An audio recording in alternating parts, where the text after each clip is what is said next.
Hello दोस्तों, स्वागत है आपका अपने यूट्यूब चैनल टीपॉट ट्रेडर में। जैसा कि आप टाइटल देख के समझ ही गए होंगे कि आज हम किस बारे में बात करने वाले हैं।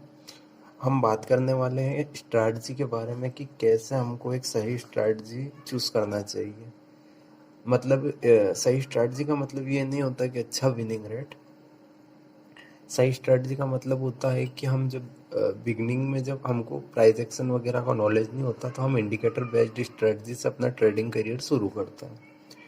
तो वहाँ पर हमारे लिए टफ चीज़ ये होती है कि एग्जीक्यूशन। बहुत सारी स्ट्रैटेजी ऐसी होती है जिसमें पैटर्न देखना होता है कि ये पैटर्न अगर बनता है तभी हमको ये एग्जीक्यूट करना है, या ये कंडीशन बनती है तभी हम एग्जीक्यूट करते हैं। पर हमको इजी स्ट्रैटेजी चाहिए कि जो जो हमको एग्जीक्यूशन में इजी हो। मतलब उसमें इजी एग्जीक्यूशन होना चाहिए उसका, पहली चीज़। दूसरी चीज़, फर्स्ट थिंग तो ये हो गई कि उसका एग्जीक्यूशन इजी होना चाहिए। अब बात ये आती है कि वो स्ट्रैटेजी है तो उसका विन रेट कितना है। तो अगर उसका रिस्क रिवॉर्ड हाई होगा तो उसका विन रेट कम होगा। तो हमको हमेशा जो दूसरा पॉइंट है वो हमेशा 1:2 रिस्क रिवॉर्ड लेके, जिसमें हमको अच्छा रिजल्ट मिलता। 1:2 रिस्क रिवॉर्ड रहना चाहिए। RR 1:2। सबसे पहले तो स्ट्रेटजी की बात करते हैं। अगर कोई इंडिकेटर बेस्ड स्ट्रेटजी है, क्योंकि बिगनर्स के लिए मैक्सिमम बिगनर्स जो आते हैं वो इंडिकेटर बेस्ड स्ट्रेटजी देखते हैं, क्योंकि वो प्राइस एक्शन इतनी जल्दी सीख नहीं पाते, क्योंकि प्राइस एक्शन में टाइम लगता है। वो प्राइस एक्शन इज सुप्रीम, उससे बढ़ के कुछ भी नहीं है। अगर आप प्राइस एक्शन से ट्रेड करते हो तो वेल एंड गुड, पर अगर आपको नहीं आता, बिगनिंग अपना करियर शुरू कर रहे हो ट्रेडिंग में, तो आपको इंडिकेटर बेस्ड स्ट्रेटजी कोई चूज़ कर लेना चाहिए जो कि एग्जीक्यूशन में इजी हो। मतलब ज़्यादा कंफर्मेशन की ज़रूरत नहीं हो जिसमें। दूसरा, उसका विनिंग रेट अगर 1:2 रिस्क रिवॉर्ड है तो उसका विनिंग रेट जो है वो 40% प्लस होना चाहिए। कितना? 40% प्लस। तभी हम उस स्ट्रैटेजी को एक अच्छी स्ट्रैटेजी बता सकते हैं। अगर और सबसे इम्पोर्टेंट चीज़ मैं बता दूं आपको कि सॉरी, फोर्थ पॉइंट जो है वो है उसमें रेगुलर हमको ट्रेड्स मिलने चाहिए। रेगुलर ट्रेड्स मिलने चाहिए हमको। उसमें होता क्या है, बहुत सारी स्ट्रेटजी ऐसी मैंने भी देखी है कि जिनके विन रेट तो काफ़ी हाई होते हैं। मतलब विन रेट जो होते हैं उनके वो 80% या 70% या ऐसे होते हैं उनके विन रेट। 80% होते हैं, 70% होते हैं। पर प्रॉब्लम ये है कि वो स्ट्रेटजी हमको महीने में 2 बार, हाँ 3 बार ही एग्जीक्यूट कर पाते हैं। वो पैटर्न बनते ही नहीं है, या वो ट्रेड्स मिलती ही नहीं है उसमें। इंडिकेटर उसको अप्रूव ही नहीं करता उस स्ट्रेटजी को। तो अगर उसका विन रेट 80% भी है, 70% भी है, तो हम क्या मतलब है उस स्ट्रेटजी का? क्योंकि महीने के एंड में तो हम प्रॉफिट बना ही नहीं पाते उस स्ट्रेटजी से। क्योंकि हमको बिगनिंग में तो बोला जाता है कि वन स्ट्रेटजी, हमको एक स्ट्रैटेजी यूज़ करना चाहिए स्टार्टिंग में, और उसको वो रूल बेस्ड होना चाहिए। ऐसा नहीं कि कहीं भी रूल बेस्ड स्ट्रैटेजी होना चाहिए। उसके रूल प्री डिफाइन होने चाहिए। अगर किसी कोच ने आपको कोई स्ट्रैटेजी दी है तो आपको उसका बैक टेस्ट करना है। उसका बैक टेस्ट का रिजल्ट आपके पास 100 ट्रेड्स, आपके पास 100+ ट्रेड्स का बैक टेस्ट रिजल्ट होना चाहिए। ट्रेड्स का बैक टेस्ट रिजल्ट होना चाहिए।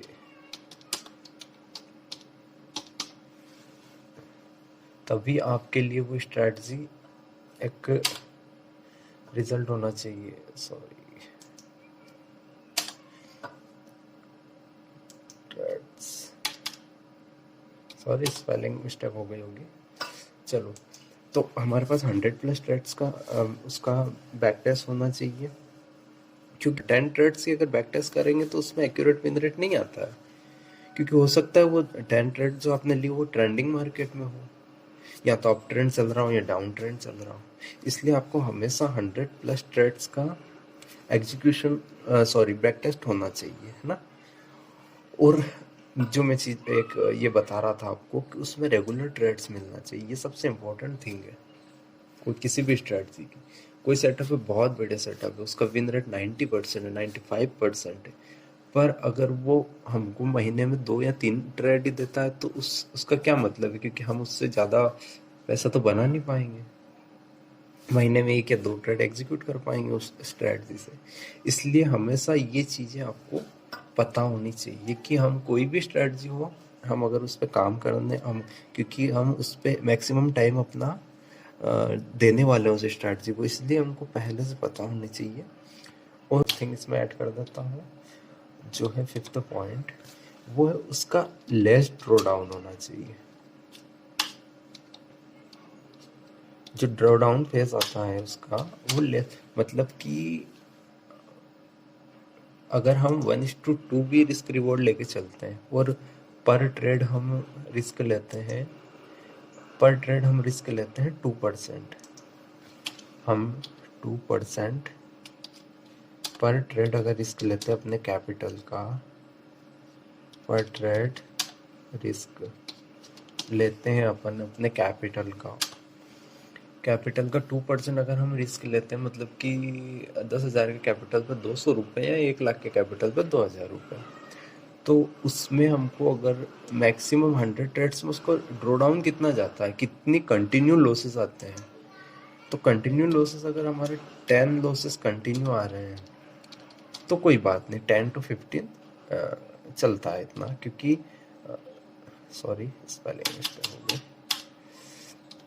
लॉसेस अगर हमारे 10 to 15 लॉसेस आते हैं कंटिन्यू इन अ रो तो कोई प्रॉब्लम नहीं है, क्योंकि होता है किसी स्ट्रैटेजी का ड्रॉ डाउन फेज आता है, जब साइडवेज मार्केट या ऐसा कुछ होता है तो हो जाता है। तो हमको ये चीज़ भी देखनी होगी कि उसका कितना मैक्सिमम, क्योंकि अगर हम 15 ट्रेड्स भी कंटिन्यू लॉस करते हैं तो भी हमारे कैपिटल का अगर 2% से लेके चलते हैं तो 30% लॉस हो जाता है। ये मैक्सिमम होना चाहिए, इससे ज़्यादा नहीं होना चाहिए, क्योंकि अगर इससे ज़्यादा होगा तो फिर हमारी साइकोलॉजी इफेक्ट होगी, फिर हम प्रॉपर रिस्क मैनेजमेंट के साथ काम नहीं कर पाएंगे। क्योंकि ये बिगनर्स जो होते हैं उनके साथ प्रॉब्लम होती है, इसलिए हमेशा आपको एक स्ट्रेटजी का अच्छा रिजल्ट होना चाहिए आपके पास, 1 साल का, 6 महीने का, मतलब 100 से 200 ट्रेड्स का आपके पास बैक टेस्टिंग डाटा होना चाहिए। और आपके ना रूल प्रीडिफाइन होने चाहिए, किसी भी स्ट्रेटजी को आप ट्रेड ले रहे हो, किसी भी स्ट्रेटजी से पहले आपको पता होना चाहिए अगर मैं यहाँ एंट्री करूँगा तो एग्जिट कहाँ होना है इसका और स्टॉप लॉस कहाँ, और उसको बार बार मूव नहीं करना है। अगर आप मूव करोगे तो आप डिस्टर्ब हो जाओगे, किसी दिन आप बड़े लॉस किसी दिन आप छोटे लॉस पे निकल जाओगे, या किसी दिन आप छोटे टारगेट पे निकल जाओगे। अब बड़ा टारगेट 1:2 का है तो रिस्क है, तो 4% का आप टारगेट बुक ही नहीं कर पाओगे, अब 3%, 2%, 1:1 पे ही बाहर हो जाओगे, क्योंकि आपकी साइकोलॉजी इफेक्ट होगी। ठीक है गाइस, आई होप आपको समझ में आया होगा मैं क्या कहना चाहता हूँ इस वीडियो में। ये चीज़ें आप नोट डाउन कर लेना कि कोई स्ट्रेटजी अगर आप देख रहे हो कि यूट्यूब पे देख रहे हो या किसी मेंटर से सीख रहे हो तो आप ये चीज़ें उसमें देख लेना। चलिए हम एग्जांपल से समझते हैं कि हमको क्यों ज़्यादा ट्रेड्स जिसमें मिलते हैं वो स्ट्रेटजी का यूज़ करना चाहिए, मतलब जिसमें रेगुलर ट्रेड्स मिलते हैं। बहुत सारी स्ट्रेटजी में कभी कभी ट्रेड्स मिलते हैं, महीने में 10 ट्रेड, 12 ट्रेड ऐसे ट्रेड मिलते हैं। और तो हमको आज हम कंपेयर करते हैं उसको। तो देखिए, एक टाइप की जो स्ट्रेटजी होती है वो 100 ट्रेड्स मिलते हैं, जिसमें 1 ईयर में, पूरे साल में 100 ट्रेड्स मिलते हैं। 50% उसका विन रेट है, मतलब 50 ट्रेड्स विनिंग होगी और 50 लूजिंग होगी। अगर हम रिस्क लेके चलते पर ट्रेड 2000 रुपीज़ विन होगी तो उसका विन हमको प्रॉफिट मिलेगा 2000 रुपये पर ट्रेड हम रिस्क लेंगे। तो अगर हम 50 ट्रेड्स लूज़ करते हैं तो हम 1 लाख रुपए लूज़ करेंगे और 4000 हमारा रिवॉर्ड होगा। तो 50 ट्रेड्स में हम 4000 रिवॉर्ड गेन करते तो हम 2 लाख रुपीज़ हमारा गेन होगा।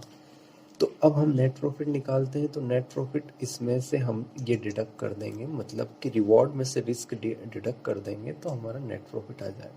मतलब 1 साल में हमारे 100 ट्रेड्स हो रही, उसमें नेट प्रॉफिट हमारा हो रहा है 1 लाख रुपए। और एक दूसरी स्ट्रेटजी है, उस स्ट्रेटजी की अच्छी बात यह है कि वो 4 महीने में ही उसके 100 ट्रेड्स हो रही है। पूरे साल की उसमें होगी 300 ट्रेड। तो अगर उसका विन रेट 40% भी है, फिर भी हमको 2000 का हम अगर रिस्क लेते हैं पर ट्रेड, तो भी हम 1,20,000 रुपये का लॉस करेंगे हम उसमें। मतलब रिस्क लेंगे, लॉस नहीं बोल सकते इसको।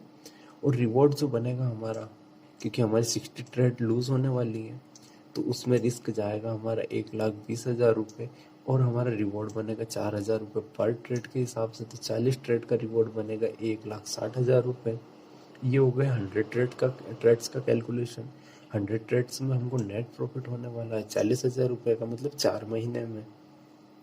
तो उस हिसाब से देखें तो ईयरली हमको 1,20,000 रुपये का प्रॉफिट होने वाला है। यहाँ पे हमको 1,20,000 का प्रॉफिट होगा, और यहाँ पे होगा 1 लाख का प्रॉफिट। ये सिर्फ 2% रिस्क ले रहा है अपन पर ट्रेड, तब जाके ये कैलकुलेशन मैं आपको दिखा रहा हूँ। कैपिटल है 1 लाख रुपये, 1 लाख का 2% हम रिस्क ले रहे हैं, जो कि 2,000 रुपये है।